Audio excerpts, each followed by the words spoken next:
ಇವತ್ತು ಆಕ್ಸಿಡೆಂಟ್ ಆಗಿತ್ತು, ಅಂಬುಲೇಷನ್ ಬಂದ್ಬಿಟ್ಟು ನೋಡ್ರಿ ಗಾಯ್ಸ್. ಎಲ್ಲ ಕನ್ನಡ ತಾಯಿ ಮಕ್ಕಳಿಗೂ ಈ ಕನ್ನಡಿಗೆ ಮಾಡುವ ನಮಸ್ಕಾರಗಳು ಅಂತ ಹೇಳ್ತಾ ಇವತ್ತಿನ ಲಾಗ್ ಸ್ಟಾರ್ಟ್ ಮಾಡ್ತಿದ್ದೀನಿ ನೋಡಿ ಗಾಯ್ಸ್. ಇದ್ಯಾವ ಫೇಸ್ ವಾಶ್ ಅಂತ ನಿಮಗೆ ಗೊತ್ತೇ ಇರುತ್ತೆ. ಇದ್ರ ಹೆಸರು ಮುಸ್ತಾಕ್ ಫೇಸ್ ವಾಶ್. ಇದನ್ನೇನೋ ಫೇಸ್ಗೆ ಅಪ್ಲೈ ಮಾಡಿದರೆ ಫೇಸ್ ಕ್ಲೀನ್ ಆಗುತ್ತಂತೆ, ಮತ್ತೆ ಗುಳಿ ಏನೋ ಪಿಂಪಲ್ಸ್ ಇದ್ರೆ ಹೋಗ್ತಾವಂತೆ. ಆದರೂ ನಾನು ಇದನ್ನ ಹಚ್ಕೊಳ್ಳೋದೇ ಇಲ್ಲ. ನಮಗೆಲ್ಲ ಗೊತ್ತಾಗೋಯ್ತು. ದೇವ್ರು ನಿನ್ಗೆ ಒಳ್ಳೇದು ಮಾಡ್ತದ, ನಿನ್ ಜನ್ಮಕ್ಕೆ ಹೋಗೋ. ಆಮೇಲೆ ನಾನು ಬಂದು ಸೆಂಟ್ ಹೊಡ್ಕೋಬೇಕಂತ ಸೆಂಟ್ ಹೊಡ್ಕೊಳಕ್ ಬಂದೆ. ಆದರೆ ಇದು ನೋಡಿದ್ರೆ ಸೆಂಟ್ ಅಲ್ಲ, ಇದು ಚೈನ್ ಸ್ಪ್ರೇ, ಚೈನ್ ಲೋಗು. ಆದರೆ ಸೆಂಟ್ ಇಲ್ಲ ಐತೆ ನೋಡ್ರಿ ಗಾಯ್ಸ್, ಇದು ಸೆಂಟ್. ಇದು ಆಕ್ಚುಲಿ ಚೆನ್ನಾಗಿರೋದು. ಆಮೇಲೆ ನಾ ಈ ಥರ ರೆಡಿಯಾಗಿ ನಾಷ್ಟ ಮಾಡ್ಕೊಂಡು ಎಲ್ಲಿಗೆ ಹೊಂಟಿನದಂದ್ರೆ ವಿಡಿಯೋ ಕಾಲ್ ನೋಡಿ ನಿಮಗೆ ಗೊತ್ತಾಗುತ್ತೆ ಗಾಯ್ಸ್. ನಾನು ಹೊಂಟಿದ್ದು ಕಂಪ್ನಿಗೆ, ನಂದು ಸೆಕೆಂಡ್ ಶಿಫ್ಟ್ ಇತ್ತು, ಅದಕ್ಕೆ ಹೊಂಟಿದ್ದೆ. ಇಲ್ಲೇ ನಮ್ಮ ಕಂಪ್ನಿ ತಾಕಿ ಇಲ್ಲಿ ಬೈಕ್ ಹಚ್ಚಿರ್ತಾರೆ ನೋಡ್ರಿ, ಇಲ್ಲೇ ಬೈಕ್ ಹಚ್ಚೋದು.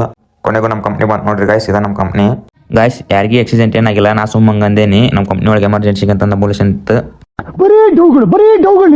ಆಮೇಲೆ ಕಂಪ್ನಿ ಕೆಲಸ ಎಲ್ಲ ಮುಗಿಸ್ಕೊಂಡು ವಾಪಸ್ ಮನೆಗೆ ಹೊಂಟು ನೋಡ್ರಿ ಗಾಯ್ಸ್. ಇವತ್ತಿನ ಲಾಗ್ ಇಷ್ಟ ಎಷ್ಟಾಗಿದ್ರೆ ಫಾಲೋ ಮಾಡಿ, ಸಪೋರ್ಟ್ ಮಾಡಿ. ಸಿಗೋ ಮುಂದೆ ನೋಡಿದಲ್ಲಿ.